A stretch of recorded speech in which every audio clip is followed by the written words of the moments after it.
හැමෝම දන්නවනේ දැන් ඉරාන් ඇමරිකා යුද්ධයක් යනවා කියලා. නමුත් හැමෝටම ප්‍රශ්නයක් ඇති මේක කොහොමද පටන් ගත්තේ කියලා. අපි මේ වීඩියෝ එකෙන් බලමු මේ යුද්ධයේ සුළමුල. ඇත්තම කිව්වොත් මේක විතරක් නෙමෙයි. අපි කාලාන්තරයක් තිස්සේ අහපු ත්‍රස්තවාදීන් කල්ලින් කොටින්ම කිව්වොත් ISIS තවත් ත්‍රස්තවාදීන් නායකයන් වන උසාමා බින් ලාඩන් සදාම් හුසේන් වගේ කට්ටිය ගැනත් ඒ වගේ ආරම්භ ගැන ඔයගොල්ලන්ට මේ වීඩියෝ එකෙන් දැනගන්න පුළුවන්. මේ යුද්ධය අද ඊයේ පටන් ගත්ත එකක් නෙමෙයි. ඒක World War 2 එක ඉවරුණු කාලේ ඉඳන් තමයි මේකේ ෆවුන්ඩේෂන් එක වැටුනේ. ඒ යුද්ධය ගත්තොත් නාසි පරාද කළා බ්‍රිතාන්‍ය දින්න කියලා අපි හැමෝම දන්න. මේ යුද්ධෙදි නාසි හමුදාව පරදින්න බලපාපු එක හේතුවක් තමයි ෆුවෙල් කියලා කියන්නේ. මොකද කිව්වොත් ඒ කාලේ නාසි හමුදාව ළඟවත් ඔවුන්ගේ මිත්‍ර රටවල් ළඟවත් මේ ඔයිල් කියලා දෙයක් තිබුණේ නැහැ. හැබැයි ඔවුන්ට විරුද්ධව සටන් කරපු බ්‍රිතාන්‍ය ඇමරිකාව සහ රුසියාව යන මේ හැමෝම ගාවම තෙල් සම්පත තිබුණා. දෙවන ලෝක යුද්ධය කියන්නේ සම්පූර්ණයෙන්ම යුද්ධ රැංකේ ගුවන් යාන සහ නැව් මත පදනම් වුණ යුද්ධයක්. ඉතින් මේවා ක්‍රියා කරවන්න නම් අනිවාර්යයෙන්ම තෙල් අවශ්‍යයි. ඒ නිසා තෙල් නැතිව යුද්ධයක් කරන්න බැහැ කියන එක එදා ඔප්පු වුණා. ලෝක යුද්ධය අවසන් වුණාට පස්සේ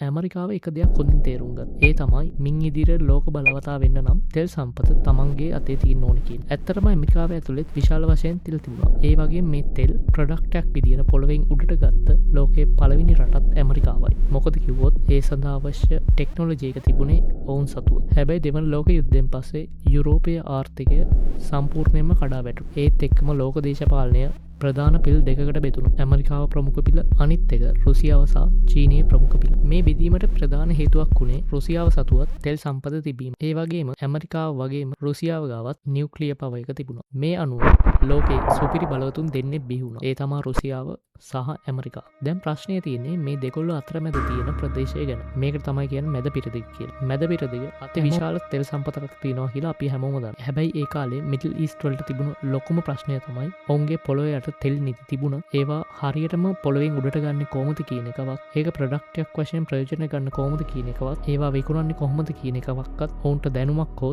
තාක්ෂණයක් තිබුණේ නැහැ. ඔන්න ඔය වෙලාවේ තමයි ඇමරිකාව ස්ටෑන්ඩඩ් ඔයිල් ඔෆ් කැලිෆෝනියා කියන සමාගම සමග සෞදි අරාබියේ රජුව හම්බෙන්න යනවා. ඔවුන් රජුට මේම යෝජනාවක් කරනවා. අපි ඔබේ රටේ තෙල් තියෙනවද කියලා පරීක්ෂා කරලා බලන්න. ඇත්තටම තෙල් හම්බුනොත් අපි ඒවා පොළොවෙන් උඩට අරන් විකුණන්න උදව් කරන්න. නමුත් ඒ වෙනුවෙන් අපිට පාර්ට්නර්ෂිප් එකක් අවශ්‍යයි කියලා කියනවා. මේ ඩීල් එකට අරාබියේ රජතුමත් කැමති වෙනවා. ඒ කාලේ සෞදි අරාබියට ඉහළින් තිබුණු ඉරානය සහ ඉරාකය යන රටවල් දෙකම පාලනය වුණේ බ්‍රිතාන්‍ය පාලනය යටතේ. මේ අනුව ඇමරිකානු සමාගම 1933 දී සෞදියේ තෙල් සෙවීම ආරම්භ කරනවා. වසර 5ක් පුරා කර පරීක්ෂණයෙන් පස්සේ 1938 දී සෞදි අරාබියේ ප්‍රථම වර තෙල් නිධියක් හොයාගන්න. මේ හොයා ගැනීමත් සමග සෞදි අරාබිය කියන රට සම්පූර්ණයෙන්ම වෙනස් වෙනවා. ඒ වෙනකන් සාමාන්‍ය මට්ටමක තිබුණු සෞදි ආර්ථිකය ලෝකයේ ධනවත්ම රටක් දක්වා ගමන් කිරීමේ ආරම්භය පටන් ගත්තේ අන්න එතනින්. මොකද කිව්වොත් ඊට කලින් සෞදි අරාබිය කියන්නේ අද වගේ ලොකු සම්පත් තියෙන රටක් නෙමෙයි. හැබැයි මේ තෙල් හමුවීමත් එක්කම සෞදියේ ඉකොනොමි එක පට්ට විදිහට චේන්ජ් වෙන්න ගත්තා. ඔයාලා දන්නවා සෞදි අරාබිය කියන්නේ ඉතාමත් ආගමික පසුබිමක් තියෙන රටක්. හැබැයි ඇමරිකාව කියන්නේ සම්පූර්ණයෙන්ම වෙස්ටර්න් කල්චර් එකක් තියෙන රටක්. ඉතින් මේ තෙල් ගොඩ ගන්න වැඩි පටන් ගන්නකොටම සෞදියෙත් මේ ඇමරිකානුවන් පදිංචි වෙන්න පටන් ගත්තා. ඒ අතරතුර ඇමරිකාව සෞදි රජුට මේම යෝජනාවක් කරනවා. දැන් ඔයාලට තෙල් තියෙනවා. හැබැයි ඔයාලා වටේට ඉන්න ඉරානය, ඉරාකය වගේ රටවල් මේ සම්පත් අල්ලගන්න ඔයාලට පහර දෙන්න පුළුවන්. ඒ නිසා ඔයාලව ආරක්ෂා කරන්න අපේ ඇමරිකානු හමුදාවට සෞදි අරාබිය ඇතුලේ කදූරක් හදන්න ඉඩ දෙන්න කියලා ඉල්ලීමක් කරනවා. මේකට සෞදියේ සාමාන්‍ය ජනතාව නම් කොහෙත්ම කැමති වුණේ නැහැ. ඒ සෞදි රජු මේකට හා කිව්වා. මොකද ඔහු හිතුවා ප්‍රශ්න තේරුම්ගෙන වෙස්ටර්න් සහ ඊස්ටර්න් එක එකතු වුණොත් මීට වඩා හොඳ දියුණුවකට යන්න පුළුවන් වෙයි කියලා. මොකද කිව්වොත් මේ තෙල් නිසා සෞදි අරාබිය පට්ට විදියට හම්බ කරන්න ගත්තා. ඒ වගේම ඇමරිකානු සමාගමත් ලැබෙන හැම සතයක්ම සෞදියට දුන්නේ නැහැ. ඔවුන් රාජ්‍යයට ගෙව්වේ රොයල්ටියක් විතරයි. ඒත් ඒ ප්‍රමාණය වුණත් සෞදියේ ඉකොනොමි එක උඩු යටිකුරු කරන්න හොඳටම ඇති වුණා. රට ඇතුළට සල්ලි එන්න පටන් ගත්තට පස්සේ සෞදිය පුරා දැවන්ත කන්ස්ට්‍රක්ෂන්ස් පටන් ගත්තා. අලුත් පාරවල් හැදුණා, ලොකු බිල්ඩින් ඉදුණු, රටේ පෙනුම සෑහෙන විදියට වෙනස් වෙන්න පටන් ගත්තා. ඔය කාලෙත් තමයි මොහමඩ් කියලා ඉදිකිරීම් සමාගමක් කරපු කෙනෙක් කරගලියට එන්නේ. සෞදි රජපෞලෙන් එයාට දිගට හරහාට කොන්ත්‍රාත් ලැබෙන්න පටන් ගත්තා. එයා සෞදිය පුරාම විශාල බිල්ඩින්ග්ස් හැදුවා. ඒ වගේම එයා ගාවට අතිවිශාල සල්ලි කන්දරාකුත් ගලාගෙන ආවා. ඔයගොල්ලෝ මේ මොහමඩ් කියන එක්කෙනා ගැන පොඩ්ඩක් මතක තියාගන්න. මම වීඩියෝයේ ඉස්සරහදී එයා ගැන කියන්නම්.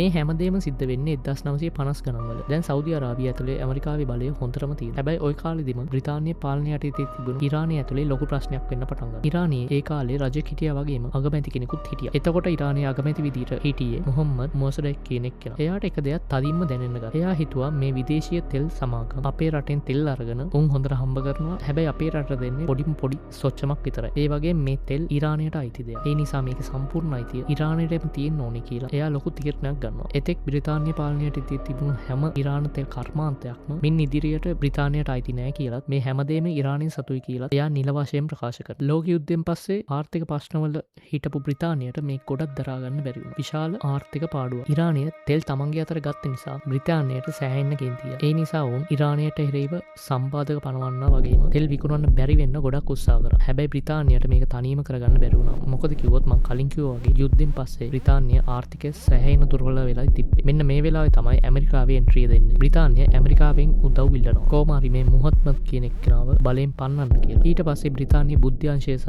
ඇමරිකාවේ CIA ආයතන එකතු වෙලා ඔපරේෂන් ඒජෙක්ස් කියන නමින් රහස් මේයුමක් පටන් ගන්නවා. මේකලා මුලින්ම කරේ මොකක්ද දන්නවද? ඉරානය ඇතුලේ අතිවිශාල ප්‍රචාරණයක් පටන් ගන්නවා. රට ඇතුලේ හිටපු පොඩි කල්ලි වලට සල්ලි දීලා අගමැතිට විරුද්ධව වැඩ කරන්න පෙළඹෙව්වා. රට ඇතුලේ මේ වගේ කලබල ඇති කරලා මොහම්මද් බලෙන් පහ කරලා ඇමරිකාවට හිතවත් ශාකීන් රජුව නැවතත් පාලනයට ගේනවා. හැබැයි මේ ශාකීන් රජු ජනතාවට හිතවත් නෙමෙයි වැඩ කරේ. එයා වැඩ කරේ ඇමරිකාවේ ඌමනාවන් වෙනුවෙන්. සෞදි අරාබියට වගේම ඉරානයට තෙල් සල්ලි අතිවිශාල වශයෙන් ගලාගෙන ආවා. කොච්චර සල්ලි හම්බුණාද කියනවනම් 1971 දී එයා ලොකු පාටි එකක් දානවා. එයා ඒ පාටිට විතර අදකාලි සල්ලි වලින් ඩොලර් මිලියන 700ක් වියදම් කළා. ඒ කියන්නේ ලංකාව මුදලින් රුපියල් කෝටි 21ටත් වඩා වැඩි. ඉරානයේ කොච්චර ධනවත් රටක්ද කියලා දැන් ඔයාලට හිතාගන්න පුළුවන්. හැබැයි ඒ ධනෙ තිබුණේ රජපෞලට විතරයි. එක පැත්තක රජපෞල සල්ලි කන්දරාවක පීනනවා. හැබැයි අනිත් පැත්තෙන් රටේ මිනිස්සු කන්න බොන්න පවා නැතුව දුක් විඳිනවා. මේකට හේතුව තමයි රිසෝස් කර්ස් කියලා කියන්නේ. ගොඩක්ම මිඩල් ඊස්ට් රටවල් වලට සල්ලි එන්නේ ඔවුන්ගේ රටේ තියෙන තෙල් වගේ නැචරල් රිසෝසස් විකුණලා. මේ සම්පත් විකුණනකොට අතිවිශාල සල්ලි කන්දරාවක් ඒ රට තුළට එනවා. පිටින් බැලුවම මේ රට හරිම දරනවා. නමුත් ඇත්ත ජීවිතේදී ඒ ජනතාවට ඒකෙන් සතයක්වත් ලැබෙන්නේ නැහැ. මොකද තෙල් ගොඩ ගන්න සමාගමයි ඒකෙන් බදු ගන්න රජයයි මේ කට්ටිය විතරයි සල්ලි හම්බ කරගත්තේ. ජනතාවට රැකියා නැහැ. ඔවුන් ඉන්නේ ලොක් පීඩනයක. මෙන්න මේ රිසෝස් කර්ස් එක ඉරානයට විතරක් නෙමෙයි ඉරාකය, සෞදි අරාබිය වගේ තෙල් තියෙන ගොඩක් රටවලට පොදු දෙයක්. ඉතින් මේ රජපෞලේ නාස්තිකාර පාටිය දැකපු ඉරාන ජනතාවට සෑහෙන කේන්තිය. අපි මෙහෙ බඩගින්න ඉන්නවා. මුන් සල්ලි නාස්ති කරනවා කියලා ජනතාව රජයට විරුද්ධව කැරලි ගහන්න පටන් ගන්නවා. මේ ජනතාව විප්ලවයේ ප්‍රතිඵලයක් විදියට තමයි 1979 දී ෂා රජුගේ පාලනය අවසන් වෙන්නේ. ඊට පස්සේ ජනතාවගේ නියෝජිතයා විදියට අයතුල්ලා රුහෙල්ලෝ කාමෙනි කියන එක්කෙනා බලයට පත් වෙනවා. මේ ළඟදී මරණයට පත් වුණ අලි කාමෙනිගේ ටීචර් වගේම නෑදෑ කෙනෙකුත් වෙනවා. ඉතින් ඔන්න ඔය විදියට අයතුල්ලා කාමෙනි ජනතාවගේ නියෝජිතයා විදියට බලයට පත් වෙනවා. දැන් කතාව මෙතනින් ඉවරයි කියලා හිතන්න එපා. අපි ආයෙත් පොඩ්ඩක් සෞදි අරාබිය පැත්තට හැරිලා බලමු. කලින් ඇමරිකාවට සපෝට් වුණු ඉරාන රජය දැන් නැහැ. ඒ වෙනුවට දැන් තියෙන්නේ ඇමරිකාවට සම්පූර්ණයෙන්ම විරුද්ධ ඉස්ලාමීය ජන රජ. ඉතින් ඇමරිකාවට දැන් මැද පිරදිගවල ඉතුරු වෙලා තියෙන්නේ සෞදි අරාබිය විතරයි. හැබැයි මේ රටවල් දෙකට මැදින් තව රටක් තියෙනවා. ඒ තමයි ඉරාකය කියලා කියන්නේ. මෙන්න මේ රටේ නායකයා තමයි සදාම් හුසේන් කියලා කියන්නේ. Saddam Hussein was one of the most murderous leaders in history. He used violence from an early age. He is the street fighter, so he did not understand the world. සදාම් Hussain මේ වෙලාවේ ලොකු ප්ලෑන් එකක් ගාවා. එයා හිතුවා දැන් ඉරානයේ රජ්ජුරුව පන්නලා ඉවර අලුත් ආණ්ඩුවක් ඇවිත් තියෙන්නේ. ඒ නිසා ඉරාන හමුදාව දැන් ඉන්නේ සෑහෙන දුර්වල මට්ටමක. මේක තමයි නියම වෙලාව ඉරානයට පහර දෙන්න කියලා එයා හිතනවා. සදාම්ට ලොකු හිණයක් තිබුණා මුළු අරාබියේ පාලනය තමන්ගේ අතට ගන්න. ඒකට හොඳම පියවර ඉරානය යටත් කරගන්න කියලා හිතපු සදාම් 1980 දී ඉරානය ආක්‍රමණය කරන්න පටන් ගන්නවා. සදාම් හුසේන් හිතුවේ ඉරානයට ගහපු ගමන් දිරන්න පුළුවන් වෙයි කියලා. එයා හිතුවා ඉරානයේ අලුත් ආණ්ඩුවක් තියෙන නිසා ජනතාව අලුත් නායකයා වන අයතුල්ලාව පිළිගන්නේ නැති වෙයි කියලා. ඒ නිසා ජනතාව යුද්ධයට එන එකක් නෑ කියලා තමයි හිතුවේ. හැබැයි සිද්ධ වුණේ ඒක අනිත් පැත්ත. මොකද ඉරාන ජනතාව අයතුල්ලා වටා එක් රොක්කුණු. සදාම් හිතපු තරම් මේක ලේසි වුණේ නෑ. මේ යුද්ධේ අවුරුදු 8ක් ඇදිලා ගියා. අවුරුදු 8ක් ගියත් සදාම්ට ඉරානය අල්ලගන්න බැරි වුණා. මේ යුද්ධය නිසා විතරක් මිනිස්සු ලක්ෂ 5ක් 10ක් අතර ප්‍රමාණයක් ජීවිතක්ෂයට පත් වුණා. ඔය අතරෙදිම තමයි තවත් පැත්තකින් ඒ කියන්නේ ඇෆ්ගනිස්තානයේ ඇතුලේ හිමින් සැරේ තවත් යුද්ධයක් පටන් ගන්නවා. ඇමරිකාවට මැද පිරදිග තෙල් ඕනි වුණා වගේම රුසියාවටත් ඒ ආසාවම තිබුණා. ඒ නිසා රුසියාව ඇෆ්ගනිස්තානය ආක්‍රමණය කරන්න තමයි හැදුවේ. ඒ වෙලාවේ ඇෆ්ගනිස්තානය ඇතුලේ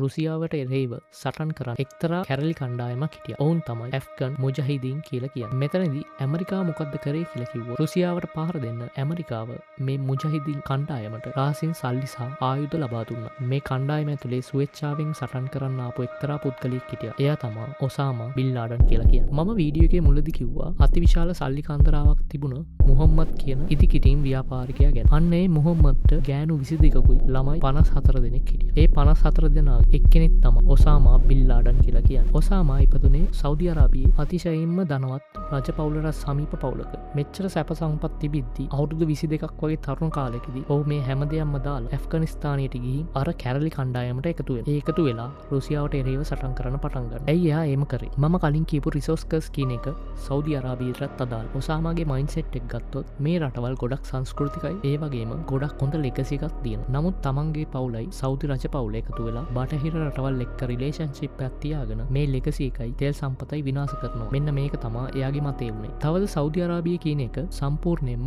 රිලිජියස් රටක්. ඒක හින්දා ඇමරිකාව මේක ඇඟිලි ගහන්න හොඳ නැහැ වගේම සෞදි අරාබියේ තියෙන තෙල් සම්පත් සෞදි අරාබියේ ඉන්න මිනිස්සුන්ට තමයි අයිති වෙන්න ඕනේ කියන එක තමයි එයාගේ මතය. මෙයාට මේ ආගම ගැන ගොඩක් ලොකු උනන්දුවක් තිබ්බා. ඒකට හේතුව තමයි මේ ආගම ගැන එයාගේ යුනිවර්සිටි එකෙන් උගන්වපු නිසා. ඒ වගේම මෙයාට මේ දේවල් උගන්වපු කෙනා ඉන්නෝනේ. එයා තමයි අර ඇෆ්ගනිස්තානයේ තියෙන කැරලි කණ්ඩායමේ නායකයෙක් විදියට හිටියේ. අන්න ඒ නිසා තමයි උසාමා මෙන්න මේ කල්ලියට එකතු වෙන්නේ. දැන් ඔයාලට තේරෙනවා ඇති 1980 ගණන් වල මේ වෙනකොට මැද පිරදිග පැති දෙකකින් යුද්ධ ඇවිලෙන. එක පැත්තකින් ඉරානය සහ ඉරාකය මරා ගන්නවා. අනිත් පැත්තෙන් රුසියාවට විරුද්ධව ඇෆ්ගනිස්තානය ඇතුලේ ඇමරිකාවේ උදව් ඇතිව ඔසාමා බින් ලාඩන්ලා සටන් කරා. පස්සේ මේ ඉරාන ඉරාක යුද්ධය ඉවර වුණාට පස්සේ සදාම් හුසේන් නිශ්ශබ්දව හිටියේ නැහැ. යුද්ධය ඉවර වෙලා අවුරුද්දක් දෙකක් යන්න කලින් එයාගේ ඊළඟ ටාගට් එක උනේ කුවේට් වලටයි. සදාම් හිතුවා කොහොම හරි මේ කුවේට් අල්ලගත්තොත් තම රටේ තෙල් සම්පත තව ටිකක් වැඩි කරගන්න පුළුවන් වෙයි කියලා. ඒ වගේම කුවේටේ කියන්නේ පොඩි රටක්. ඒ නිසා යාට ලේසියෙන්ම යටත් කරගන්න පුළුවන් කියලා තමයි එයා හිතුවේ. හැබැයි සදාම් කුවේට ආක්‍රමණය කරපු ගමන් සෞදි අරාබියේ සෑහෙන බය වුණා. මොකද කිව්වොත් සදාම් කුවේටේට ආව කියන්නේ ඊළඟට එයාගේ ටාගට් එක වෙන්නේ සෞදි අරාබියේ වෙන්න පුළුවන්. මෙන්න මේ වෙලාවේදී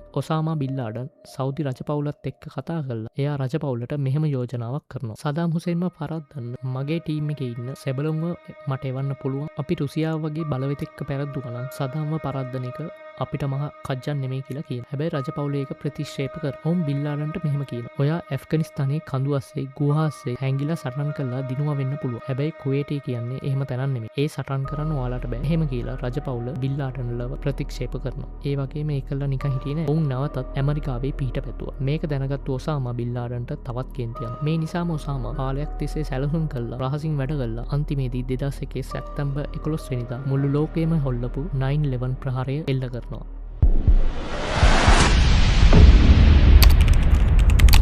අපි හැමෝම දන්නා මේ කොච්චර දරුණු සිදුවීමක්ද කියලා. මේ ප්‍රහාරයෙන් ඇමරිකානුවන් 3000කට ආසන්න පිරිසක් මිය යනවා. ඇමරිකානු ඉතිහාසයේ ඔවුන් ලැබු ලොකුම ඇටැක් එක මෙන්න මේක. දැන් මෙතන තියෙන ලොකුම ප්‍රහේලිකාව තමයි මේ ප්‍රහාරය එල්ල කරපු ත්‍රස්තවාදීන්ගේ 19 දෙනාගෙන් 15 දෙනෙක්ම සෞදි අරාබි ජාතිකයෝ. ඔවුන්ගේ නායකයා වුණු ඔසාමා බින් ලාඩනුත් සෞදි ජාතිකයෙක්. හැබැයි මේ ප්‍රහාරය සඳහා පුහුණුව ලැබුණේ ඇෆ්ගනිස්තානයේ. හරිනම් ඇමරිකාව මේ පලිය ගන්න නම් ආයෙ ඇටැක් කරන්න ඕන කාටද කියලා ඇහුවොත් ඇටැක් කරන්න ඕන එක්කෝ ත්‍රස්තවාදීන් ආපු සෞදි අරාබියට නැත්තම් ඔහුන් පුහුණුණු ඇෆ්ගනිස්තානයට. සාමාන්‍යයෙන් ඕනම කෙනෙක්ට හිතෙන්නේ නැත්තේ ඇෆ්ගනිස්තානයට පාර දෙන්න ඕනේ කියලා. හැබැයි පුදුමයකට වගේ ඇමරිකාව ඉලක්ක කළේ මේ දෙකම නෙමෙයි. ඔවුන් පාර දෙන්න තීරණය කළේ ඉරාකයට. මේ කාලේ ඇමරිකාවේ ජනාධිපති වෙලා හිටියේ ජෝර්ජ් බුෂ්. 9/11 ප්‍රහාරය වුණේ ඇෆ්ගන් කඳවුර නිසා වුණත් ජෝර්ජ් බුෂ් හදිසියෙම ඉරාකයේ සදාම් හුසේන්ට එරෙහිව යුද්ධ ප්‍රකාශ කරනවා. හැමෝම පුදුම වුණා ඇයි මේ සම්බන්ධයක් නැති ඉරාකයට ගහන්න කියලා. 9/11 ප්‍රහාරයෙන් පස්සේ ඇමරිකානු බලධාරීන් රැස්වීමක් පවත්වනවා. ජනාධිපති ජෝර්ජ් බුෂ් ඇතුළු ප්‍රධානීන් රැසක් එතන හිටියා. ඒ අතර හිටපු පුද්ගලයෙක් තමයි පෝල් කියලා කියන්නේ. හැමෝම අපි ඇෆ්ගනිස්තානයට ගහමු කියලා කෑ ගද්දි මේ පෝල් විතර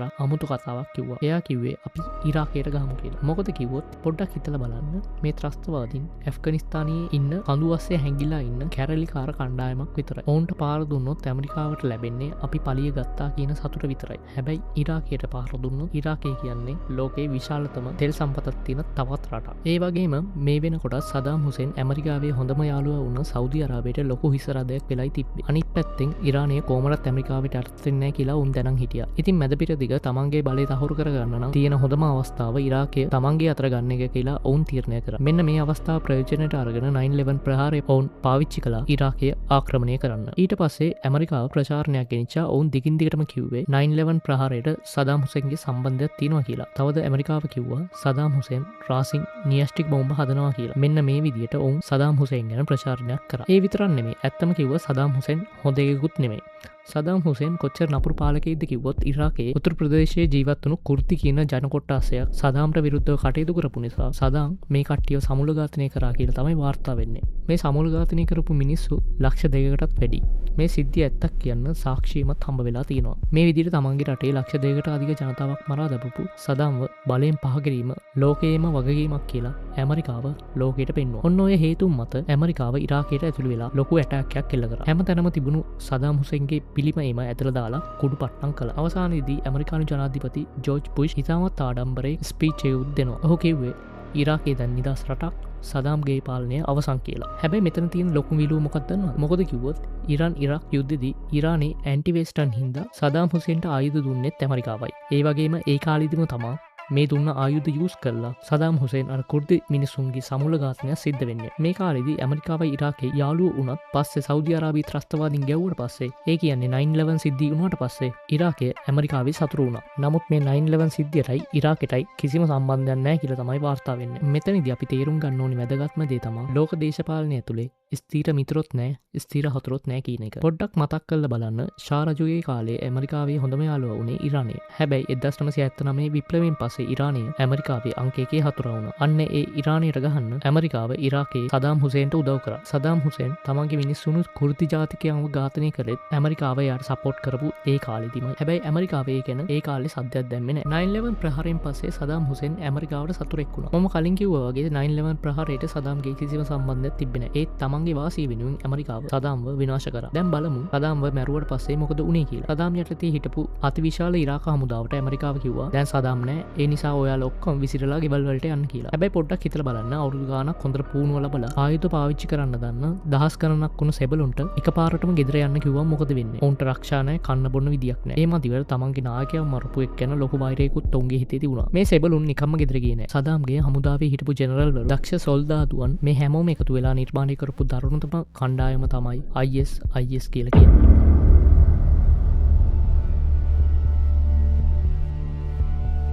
ඊට පස්සේ IS සංවිධානය ඇමරිකාවට එරෙහිව කොච්චර ලේහැලිමක් සිදු වුණාද කියන එක අලුතෙන් කියන්න ඕනේ නෑනේ. දැන් මේ කතාවේ වර්තමාන තත්ත්වය පොඩ්ඩක් බලමු. සෞදි අරාබිය අදටත් ඇමරිකාවේ හොඳම යාළුවෙක්. ඊශ්‍රායලය කියන්නේත් ඇමරිකාවේ මැද පෙරදිග ඉන්න ප්‍රධානතම සගය. ඇමරිකාව ඉරාකය ආක්‍රමණය කළා. දැන් ඒකත් ඇමරිකාවට අවශ්‍ය විදියට පාලනය වෙනවා. හැබැයි මේ හැමදේම අස්සේ තවම ඉවර නොවු ඇමරිකාවට විශ්ල ගන්න බැරි වුණු එකම කතාව තියෙන්නේ එක රටක්. ඒ තමා ඉරානය කියලා කියන්නේ. 1979 දී ෂා රජුව පන්නලා දාලා අයතුල්ලා රොහෙල්ලෝ කාමෙනී ඇති කරපු ඒ පාලනය අද ඉරානයේ තියෙනවා. මේක ඉන්න පාලකයෝ ඇමරිකාවේ නීතිවලට හිස නමන්න නැති පාලනය. අන්න ඒ නිසා තමයි අදටත් ඇමරිකාව සහ ඉරානය අතර මේ තරම් දරුණු ගැටුමක් තියෙන්නේ. අද අපි ප්‍රවෘත්ති බැලුවොත් ඉරානයේ න්‍යෂ්ටික බලය ලබා ගන්න යුරේනියම් නිපදවනවා. ඒක ලෝකෙට තර්ජනය. ඔවුන් ඊශ්‍රායලයට පාර දෙන්න හදනවා වගේ දේවල් තමයි කියන්නේ. හැබැයි මතක තබා ගන්න එදා සදාම් හුසේන් ඉවර කරේ ඉරාකයේ ළඟ න්‍යෂ්ටික අවි තියෙනවා කියලා හේතුව මතයි. මීට අමතරව ඉරානයට පහර දෙන්න ප්‍රධාන හේතු වගේක් තියෙනවා. පළවෙනි එක තමයි ඓතිහාසික හේතුව. මම කලින් කිව්වා වගේ මැද පෙරදිගේ තියෙන ප්‍රධාන රටවල් අතරින් සෞදි අරාබිය දැන් ඇමරිකාව පැත්තේ ඉන්නේ. ඉරාකයත් සදාම්ගේ පාලනයෙන් පස්සේ ඇමරිකානු පාලනයක් තමයි තියෙන්නේ. දැන් ඉතිරි වෙලා ඉන්න එකම හතුරා වෙන්නේ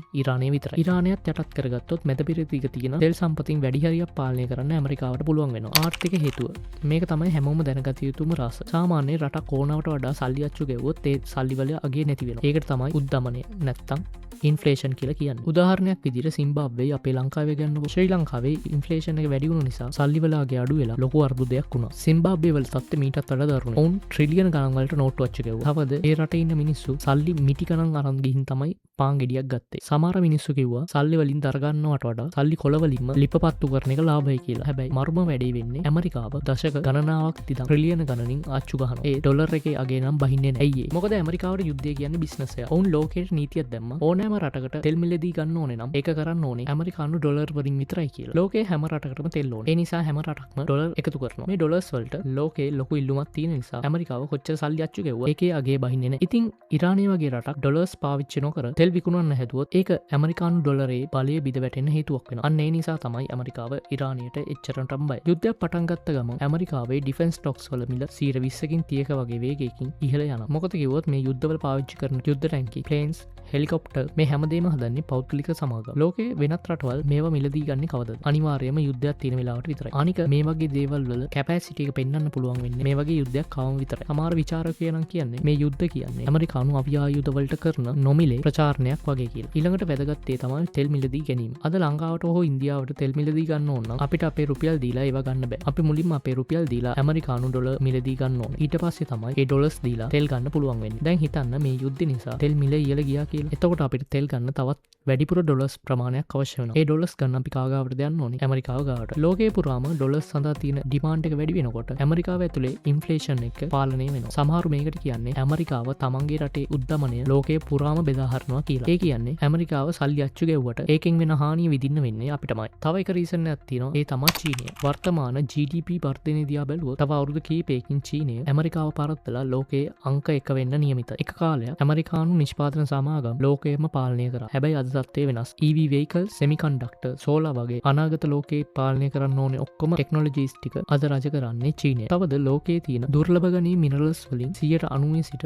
95% දක්වා ප්‍රමාණයක් ප්‍රොසෙස් කරන්නේ චීනය ඇතුලේ. මේවටත් තියෙන ඉල්ලුම ඉතාමත් වැඩි. ඇමරිකාව වෙනිසුලාවේ නායකයා බලයෙන් පහ කරලා උත්සාහ කරෙත් මෙන්න මේ natural resources ගන්න. මොකද වෙනිසුලාව චීනයට ගොඩක් සමීපයි. ඔවුන්ගේ ඛනිජ සම්පත් චීනයට දෙන්න උන් උත්සාහ කරා. ඒ වගේම අද ඉරානයත් තමන්ගේ තෙල් වලින් වැඩි හරියක් අපනයනය කරන්නේ චීනයටයි. මේත් එක්කම පැරණි රුසියානු දේශපාලඥයෙක් මීට අවුරුදු ගණනාවකට කලින් කියලා තියෙනවා යම් දෙයකින් ඉරානයට පහර දුන්නොත් තෙල් බැරලයක මිල ඩොලර් 200 දක්වා ඉහළ යනවා. එහෙම වුණොත් චීන ආර්ථිකයට ඒක දරා ගන්න බැරි වෙයි කියලා තමයි කියලා තියෙන්නේ. දැන් ඔයගොල්ලන්ට තේරෙනවා ඇති මේ වෝ එක පිටිපස්සේ විශාල ආර්ථික සහ දේශපාලන සූදුවක් තියෙනවා. මෙන්න මේ නාකි හැතිකරගේ වැඩ නිසා දෙයියන්ගේ පිහිටෙන් ආයෙ පෝලිං ගහන්න පටන් ගත්තා. මං හිතනවා ඔයගොල්ලන්ට මේ යුද්ධ විතරක් නෙමෙයි කලින් සිද්ධ වුණු යුද්ධවලටත් හේතු ටික හම්බ වෙන්න ඇති කියලා. තවද මේ සිදුවීම් පාදක කරගෙන ගොඩක් මූවීස්, ගේම්ස් හිටන් නිර්මාණය වෙලා තියෙනවා. කොටින්ම කිව්වොත් මේ ළඟදී ආපු දුරන්තර මූවී එකටත් මේ සිදුවීම් යොදාගෙන තියෙනවා. මේ විස්තර දැනගෙන මේ මූවිස් බලද්දී ඔයගොල්ලන්ට ලොකු පැහැදීමක් හම්බ වෙයි කියලා හිතනවා. ඒ වගේම ඔයගොල්ලන්ට ප්‍රශ්නයක් ඇති. ඇයි මේ ඔයිල් මිඩල් ඊස්ට් වල විතරක් වැඩිපුර තියෙන්නේ කියලා. අනික ගොඩක් කට්ටිය හිතන් ඉන්නේ